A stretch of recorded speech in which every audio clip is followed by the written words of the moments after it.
Halo, assalamualaikum warahmatullahi wabarakatuh. Kembali lagi kita bertemu di Halftime Show bersama saya Erwin Fitriansyah dan Aryo Yosia. wah, sudah lama kita nggak ketemu sekali harus lama.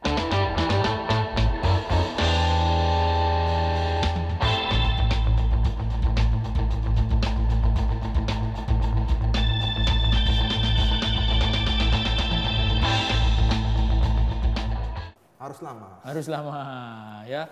Kita mau bahas apa nih hari ini? Kita mau ngomongin soal Liga 1. Liga 1 kan udah mau mulai. Misi Om mau ngamen. Loh. Woi. Ada apa ini? Kenapa nih, Bro?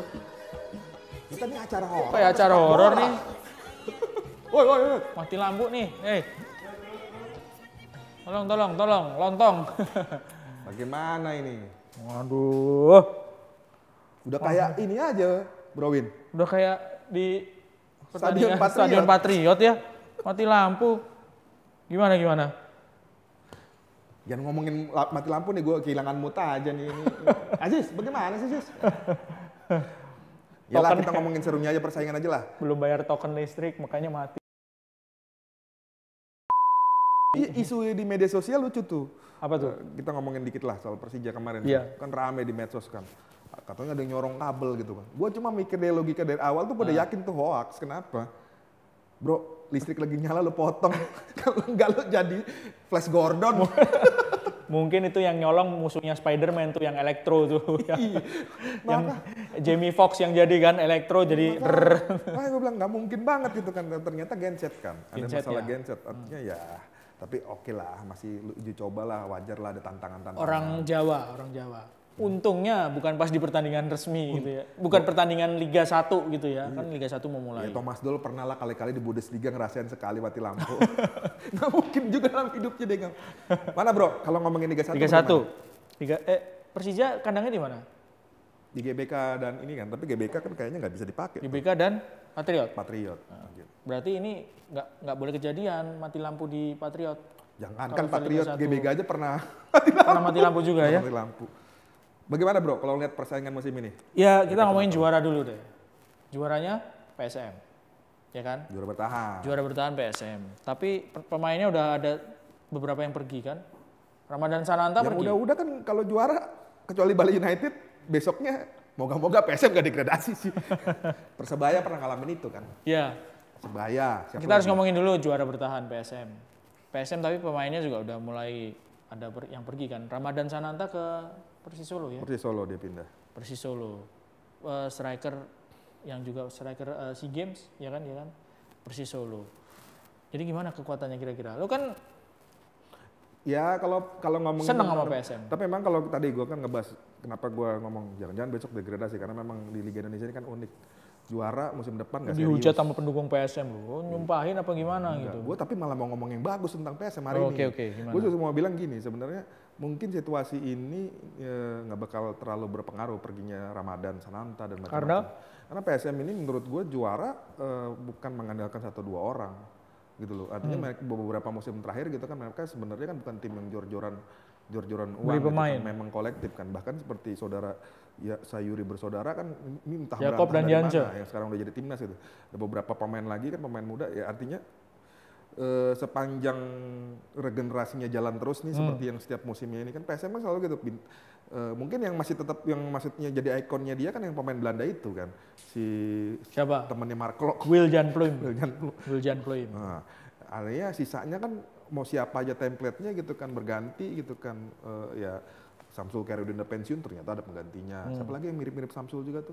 Siapa? Yang sempat masuk timnas tahun 2012. Siapa lagi tuh? Pak, tapi gue sepakat sih. Musim lalu itu Wiljan Pluim itu sempat kena skorsing di beberapa pertandingan, iya, ya kan? Di beberapa pertandingan kena skorsing. PSM waktu itu ada di papan atas. Si Pluim itu nggak main, PSM ternyata nggak anjlok gitu, nggak sampai terpuruk sampai papan tengah atau bahkan papan bawah nggak gitu. Tapi memang jago sih pelatihnya ya, Bernardo Tavares ini. Boleh nyerempet-nyerempet tim lain nggak? Artinya yang hampir mirip. Ini situasi sebenarnya PSM dengan Persija yang jadi runner-up musim lalu sebenarnya hampir sama. Persija kan biasanya luar biasa wah gitu ya. Musim lalu juga sebenarnya menurut gua hampir sama, banyak pemain muda kalau gitu. Ya PSM juga ini. Jadi artinya mau siapa aja sih asal mereka bisa jaga regenerasinya ya, artinya bara semangatnya sih yang penting. Nah kadang-kadang ya tim juara habis tahun depan udahlah kita santai-santai dulu, itu yang sering terjadi. Itu aja sih, kalau mereka masih punya jiwa kompetitif yang sama, nggak bakal terlalu berpengaruh banyak gitu loh. Mungkin kalau ditanya apakah mungkin mereka mempertahankan gelar juara kayak Bali United, bisa jadi juga. Gitu. Berat tapi kalau menurut gua. Tapi ya berat. Memang artinya karena kayak Persija juga udah berbenah. Ya kita pindah ke Persija ya. Iya Persija. Persija pelatihnya tetap Thomas Doll. Thomas Doll gitu kan. Mereka udah datengin lagi Marco Simic. Iya. Cinta lama bersemi kembali. CLBK. Jangan kayak Ronaldo tuh di MU. Baru berapa bulan udah berantem nih. Soalnya reaksinya negatif yang menurut gua agak menyayangkan juga ya, bahwa memang Marco Simic itu sempat bermasalah dengan Persija. Tapi kan dilihat bahwa sebenarnya Simic masih cinta sama Persija karena ya artinya udah deh kita selesai secara baik-baik deh, gue main di tempat lo lagi aja gitu, karena gue lihat juga Simic kan merasa nyaman main di Persija. Nah, itu yang juga semestinya dilihat supporter, bahwa kemudian apakah permainannya seperti dulu lagi. Menurut gue juga nggak setuju bahwa Simic itu musim terakhirnya kan jelek tuh, makanya dibuang kata gue. Kalau lihat statistiknya nggak jelek-jelek amat, tim Persijanya lagi jelek waktu itu gitu loh. Secara keseluruhan Secara keseluruhan dia masih bikin di atas 10 gol gitu kan, nantinya masih lebih baik dibanding striker asing yang mereka musim lalu kan, yang kalau nggak salah 6 gol. Si Kramencik gitu kan. Ini orang masih potensial, bahwa usia udah 35 tahun, ya maksud gue nggak jadi halangan juga gitu kan, banyak striker yang usianya lebih tua lagi. Cuma tinggal bagaimana dia menyesuaikan diri dengan Thomas Doll. Dan Persija musim ini menurut gue kedalaman skuadnya lebih baik. Dia berbenah banget gitu, ketika gagal jadi juara, mereka ngeliat kan gitu, wah skuad gue kalau ada dipanggilin pemain timnas kadang-kadang trondol gitu kan, beberapa posisi, iya kan? Sekarang dia perkuat gitu kan, ada cadangan, ada serepnya gitu kan. Cuma memang yang menjadi kekhawatiran di Jackmania, dan menurut gue dari lihat dari luar adalah musim ini nih mereka agak punya PR di pemain asing. Ya kan baru Simic dan pemain yang dari Jepangnya PSIS ya. Siapa tuh, bener ya? PSIS ya? Siapa? Tawan dia daripada kita. Persis Solo ya, pemain Persis Solo. Baru 2 kan, kuota asing ditambah, tapi slot pemain asingnya Persija kompetisi tinggal hitungan hari, dia belum lengkap gitu kan. Ini situasi yang menurut gua mainnya kita belum ngomongin. Ini mulai main tanggal berapa Liga 1? Awal bulan Juni kan. Juni ya? Juli dong. Juli. Ya udah ini pembukaannya tadi awalnya kan Persija lawan PSM ya. Akhirnya diganti sama Bali United lawan PSS Sleman. Oke. Kan. Ya tinggal hitungan hari. Tapi di pembahasan di episode sebelumnya, emang kompetisi yang sekarang ini seradak seruduk karena ngejar pemilu sih. Banyak klub yang secara skuad belum lengkap gitu kan, mereka masih berproses nyari pemain gitu kan. Pertanyaannya kan ketika kompetisi jalan, pemainnya langsung nyetel atau enggak gitu kan. Tapi ada sisi baiknya juga sih, kalau dari sisi ini juga akhirnya juga banyak tim yang nggak banyak terlalu melakukan perubahan. Contoh Bali United, Persib Bandung pun juga sebenarnya nggak terlalu banyak. Pindah lagi ke Persib. Persib pelatihnya siapa? Luis Milla lah. Tetap. Ini kayak kuis, Luis Milla. Dipikir gue nggak tahu. Sekali aja bilang aja sederajat gitu pelatihnya. Maksud gue itu kayak tes gue gitu loh. Gue dites gitu loh. Tersinggung gue. Masuk gitu. Marah. Ditanyain marah. Bagaimana lagi? Maksud gue gini, ada 3 tim. Ini yang peringkat 1, runner up, terus kemarin juga bagus Persib. Ini 3 tim ini pelatihnya nggak ganti gitu kan ya. Kita belum ngomongin pelatih yang tim lain-lain gitu kan. Tapi 3 tim ini pelatihnya nggak ganti. Oke, ngomongin Persib, Luis Milla tetap ya. Dan pemain-pemainnya juga nggak terlalu banyak berubah gitu. Ya, dan menurut gua Luis Milla sekarang akan lebih kelihatan kualitasnya, karena sekarang kan dia udah setelah 1 musim gitu kan, dia masuk nggak 1 musim penuh kan, musim lalu kan dia gantiin pemain tim yang udah ada kerangkanya dari si pelatih Belanda. Dia gantiin Robert Rene Albert. Ya masuk. Dia lihat musim ini kan yang dilakukan kan dia nggak bongkar pasang kan, tapi dia lengkapin kan. Oh, gue masih kurang di sini nih, dia tambah-tambahin gitu. Menurut gue ya Persib ini salah satu penantang juara yang serius, malah bisa jadi prestasinya lebih baik dibanding Persija maupun PSM. Gua ya kalau ngeliatnya gitu, karena skuadnya nggak banyak berganti dan memang pemain bintang semua bro, pemain timnas semua itu. Pemain timnas, pemain naturalisasi, pemain lokalnya juga pemain bintang ya. Dan dia kan datengin pemain Spanyol nih, sekarang kan udah Spanyol sentris kan, didatengin dari Milla kan sesuai stylenya. Ya gua kok punya keyakinan bahwa ya akan bagus Persib gitu loh. Lagi-lagi nggak banyak terlalu bongkar pemain. tim yang banyak bongkar pemain yang menurut gua agak riskan dengan kompetisi sekarang yang terlalu cepat. Iya, yang banyak bongkar pemain malah justru tim yang ada di papan tengah sama di papan bawah ya. Iya. Kalau yang di papan atas kita sepakat bahwa PSM, Persib, Persija itu nggak Dan ini tren bagus bro, menurut gua sih sebenarnya yang kayak gini lah. Harusnya seperti ini, ideal ini. Iya, idealnya, jadi nggak ramai setiap akhir musim, udah pusing gitu pemain ini, pemainnya hilang satu-satu kontrak. Sebenarnya kan Persija, kemudian Bali United, itu kan klub-klub yang mulai berani kontrak pemain lebih dari 1 musim, minimal 2 musim kan. Banyak pemain, ya kayak Simic kan balik, dia di 2 musim kan, gitu kan, untuk 2 musim. Walaupun setiap tahun ada peninjauan. Ya pola-pola yang kayak gini lebih sehat. Jadi ya secara kekuatan tidak akan mulai lagi dari awal, ya secara finansial tergambar lebih jangka panjang. Terutama gitu. Persija juga, kalau gue nyorotin itu Persija. Banyak pemain muda gitu ya, produksi pemain sendiri, terus ada Persija mudanya, ada kompetisi di level di bawahnya tuh siap untuk produksi pemain gitu. Dan akhirnya kepake juga kan. Ini memang kalau lihat gambaran papan atas bro, emang ini kehebatan 3 pelatih sih menurut gue nih. Iya, PSM, Bernardo Tavares, iya, artinya mau Thomas Doll, sama Luis Mia. Iya, mau materinya kayak apa aja, ya pelatihnya memang berkualitas. Lu lihat aja Persija gitu kan, Thomas Doll. Udah pemainnya hilang semua gitu kan. Kita mikir selesai. Ternyata dia jadi runner up. Iya. Gitu kan. Kemudian juga Tavares. Gila, kita siapa sih pemainnya yang kita yang benar-benar wah gitu.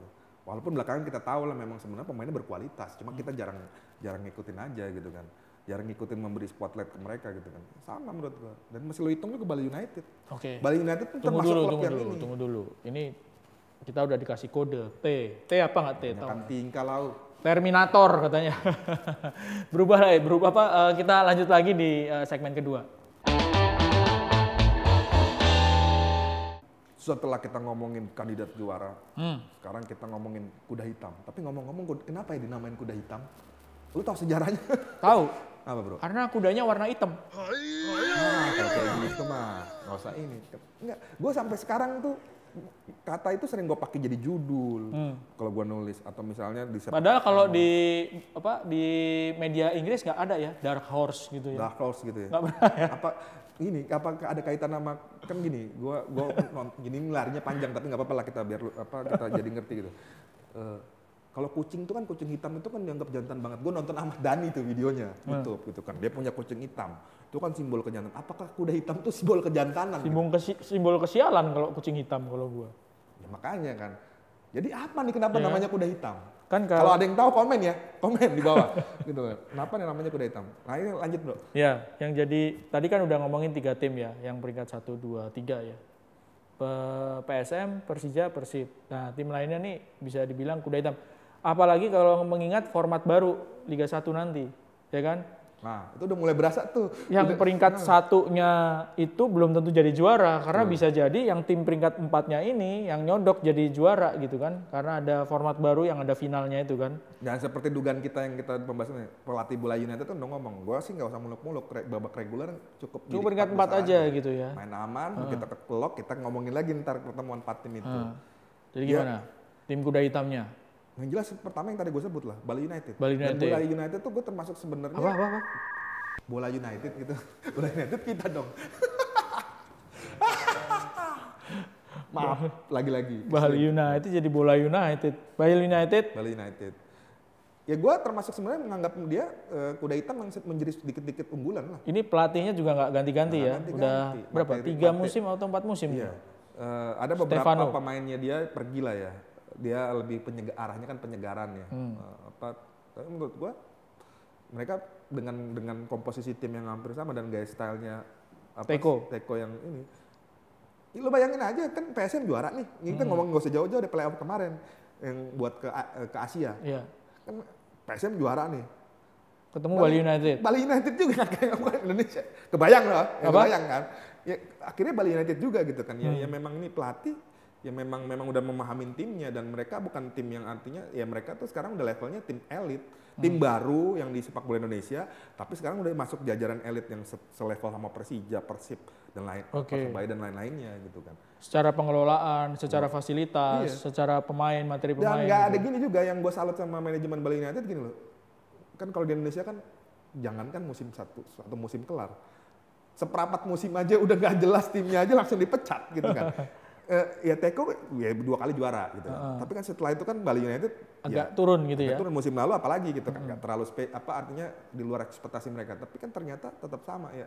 Ya itu pemikiran jangka panjang tadi kan nggak bongkar pasang value-value yang kayak gitu yang maksud gua masih banyak terjadi di sepak bola. Udah pernah ke sana belum? Ke Gianyar? Ya udahlah bro. Udah pernah main ke ini nggak? Kemana? Air terjun. belum. Mantap, fasilitasnya makin oke ya. Makin bagus. Di Bali United. Oke, Bali United. Terus selanjutnya Persebaya. Gua termasuk melihat bahwa Persebaya ini bisa menjadi kuda hitam yang bakal kinclong lah. Cuman kalau Persebaya itu gua ngelihatnya pemainnya itu terlalu cepat untuk pergi gitu. Sehingga ketika ini kan pemain-pemain muda sebenarnya kan. Itu ada satu orang pergi, Altabala udah pergi. Ya kan?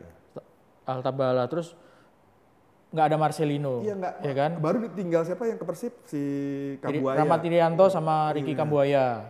Udah senang-senang nih punya si Marcelino pergi juga, ya.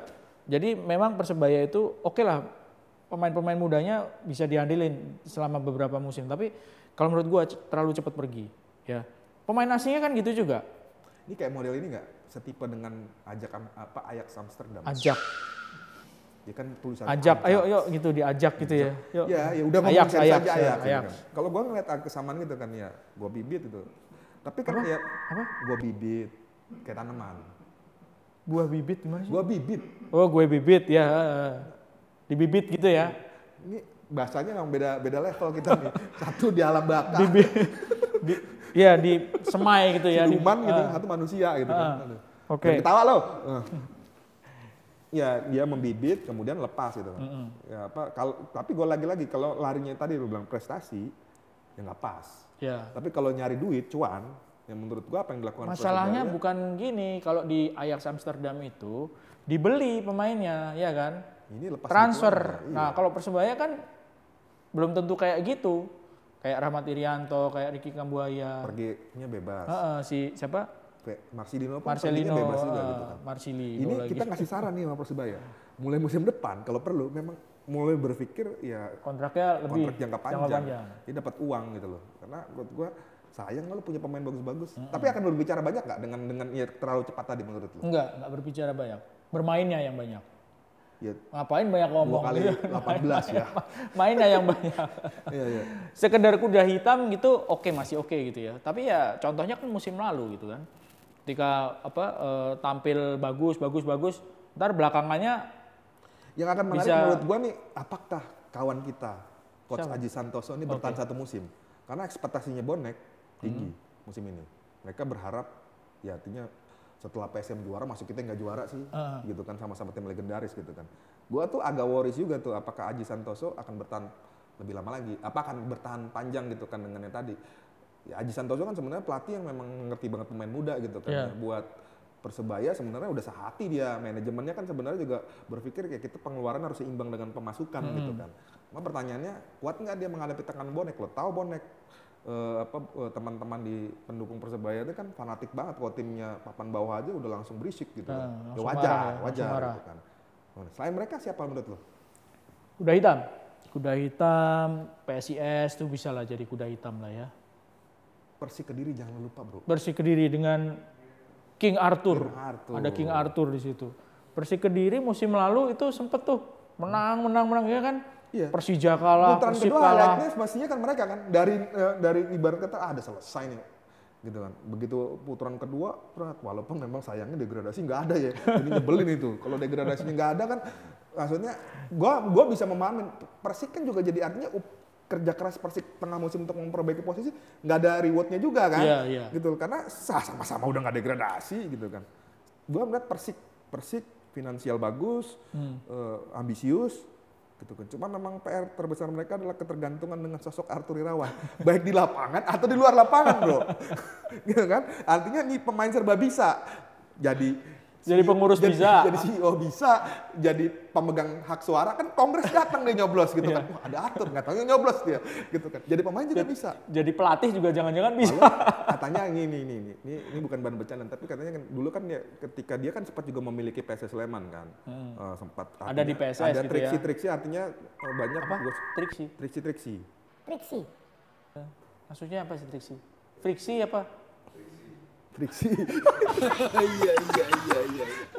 Gue nggak nih, tau nggak kawan-kawan nih, gue nih kayak punya tekanan mental kalau ngomong sama dia gitu. Nggak, makanya mereka juga bilang apa friksi ya kan friksi kan gitu. Iyalah biar bahasa ada friksi gitu ya. Friksi. Artinya, kabarnya ada friksinya ada gitu friksi kan. dengan supporter gitu kan. Waktu itu kan karena adalah Arthur sebagai pemilik klub dianggap nggak bisa memisahkan. Jangan ketawa dong, ini serius. Iya. Gitu kan. Memisahkan perannya di manajemen sama ini gitu kan. Dia pengen main terus gitu kan. Nah, di Persik ini dia kan situasinya agak beda. Dia agak lebih rileks soal main.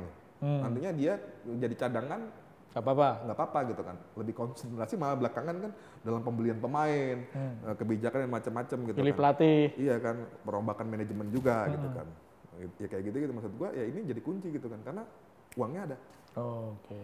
Gitu loh. Uangnya ada, dan Persik itu jangan lupa klub legendaris, termasuk pengoleksi 2 gelar ya. Iya. 2 gelar Liga Indonesia. Gitu. Artinya kalau dia macan putih yang bangkit dari Bobo di kasur putih. Ada klub lain nggak? Persis. Nggak, gua punyanya Mas itu. Iya, punyanya anaknya presiden. Tapi gimana ya, Persis? kalau kita ngomongin historis ya, yang mereka belum matang aja. Belum matang. Dan Persis nggak punya di level kompetisi kasta tertinggi, nggak punya rekor mentereng seperti belum itu. Berpengalaman lah. Ngeramein doang kalau menurut gua, akan ngeramein gitu kan. Karena musim lalu kan kalau ngomongin ini sebenarnya udah terjadi, kalau kita ngomongin mereka jor-joran beli dari musim lalu kan. Yang gila itu kan bukan, nggak boleh ngomong gila sekarang, ODGJ. Itu kan beli striker sampai berapa tuh? 9 orang. Ada lebih dari 5 orang, 6 orang tuh ya. Beli gitu kan. Nggak seimbang gitu. Kok yang dikejar striker ya suruh main gitu 9-9-nya kan nggak mungkin juga gitu kan. Pep Guardiola aja nggak segitunya gitu kan. Gitu kan. Beli Haaland sama si Suarez, Suarez lagi. Si Alvarez gitu kan. Cuma 2 gitu. Ini beli sampai 9 orang. PSIS bisa lah ya, PSIS jadi kuda hitam lah. Itu kalau musim lalu si Marukawa sama siapa? Si Gondrong itu nggak cedera lama, PSIS jadi lawan berat buat tim-tim lain gitu. Ya tapi ya artinya apakah mereka akan bicara juara? Kayaknya sih, soalnya gini nih, karena gue satu grup sama bosnya PSIS lah, ada grup WA gitu kan. Gue tuh yang termasuk orang sebenarnya, ya gue nggak nyala, ini bukan tentang benar salah gitu kan. Ya orang pede gitu, tapi kalau dia kita mah merendah mulu, gue bilang merendah gitu kan. Kita Mas Yoyo nih. Ya Mas Yoyo gitu, papan tengah. Wah, kayaknya nggak jor-jor, artinya nggak terlalu bersemangat, walaupun itu bisa jadi tipu daya juga kan. Oh iya. Pura-pura nggak mampu gitu. Pura-purai. Kan. Iya Mai. Pura-pura indah. Ya wis. Ya udah. Segmen kedua selesai nih. Ya. Selesai. Tim kuda hitam udah kita selesai bahas. Kita lanjut ke segmen ketiga. Oke, ini segmen terakhir. Kita ngobrolin apa? Yang lagi rame lah. Udah selesai Liga 1, kita ngobrolin soal keputusan dari FIFA untuk menunjuk Indonesia menjadi tuan rumah Piala Dunia U17. Oke. Happy? Ya pasti happy ya. Kalau nggak happy nggak usah tinggal di Indonesia lah. Kalau nggak happy. Tapi gue nih kalau ngomongin Piala Dunia U17 nih, kebetulan juga gue baru diwawancara lah sama salah satu media juga. Wusnya itu kayak wus-wusir kucing gitu loh, bukan wus kagum gitu loh. Wus, pergi gitu. Ada kata-kata ajaib nggak waktu diwawancara itu? Triksi kita main aman kok di situ. Oh, kita main aman. Pakai bahasa-bahasa yang baku aja. Mas satu kali uji coba kan lawan Lebanon. Satu kali uji coba kok begini? Mas satu kali uji coba kan lawan Lebanon. Ya enggak, gue sih bilang gitu kan, Mas sepas nggak sama Piala Dunia U17? Sebenarnya sih enggak, karena proses itu kan udah ada sebenarnya. Ketika membaca gelagat Israel, kebetulan gue di LOC ya, ada gelagatnya itu kan memang sebenarnya kita udah mulai, boleh nggak gitu kan nawarin. Cuma memang kan FIFA kan lagi-lagi bukan organisasi sembarangan kan, mereka berproses juga untuk kemudian menetapkan Indonesia.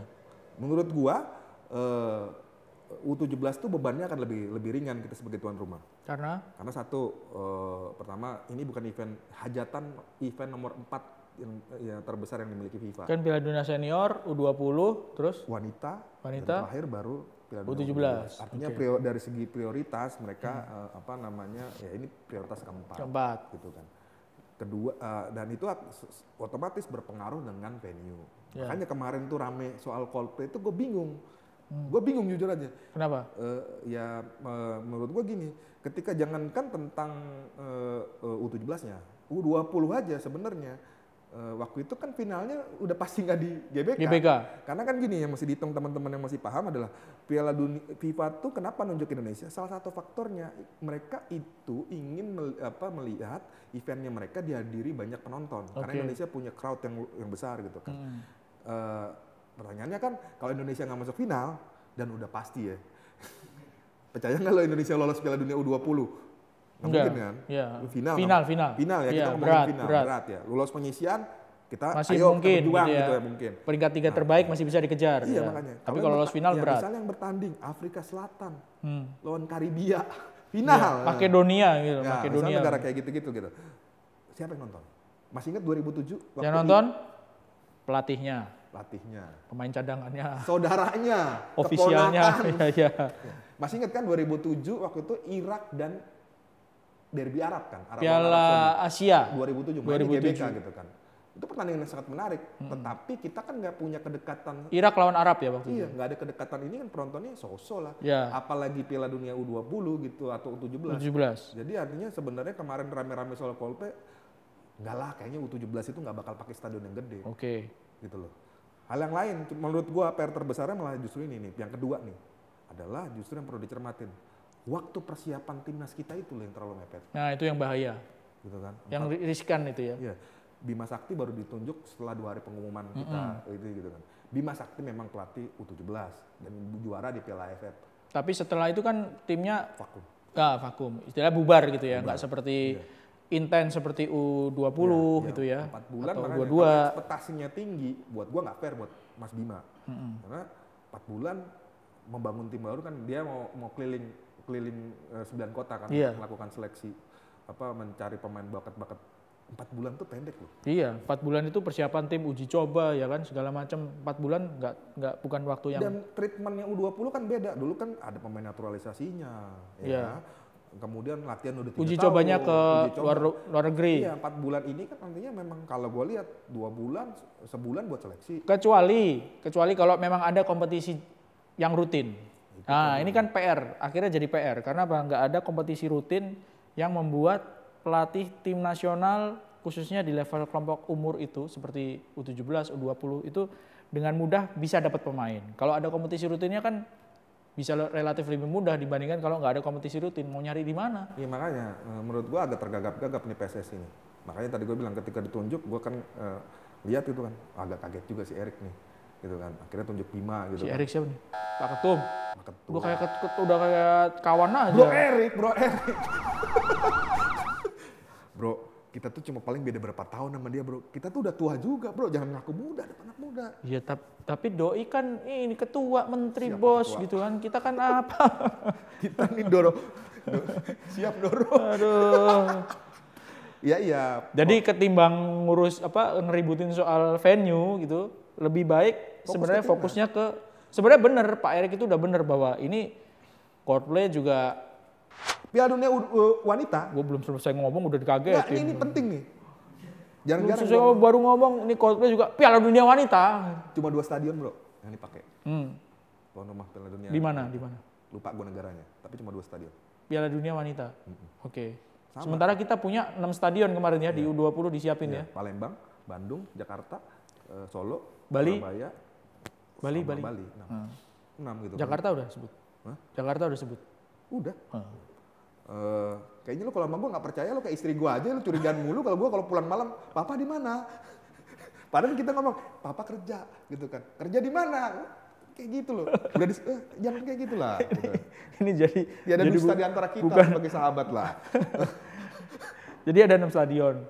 Perlunya berapa?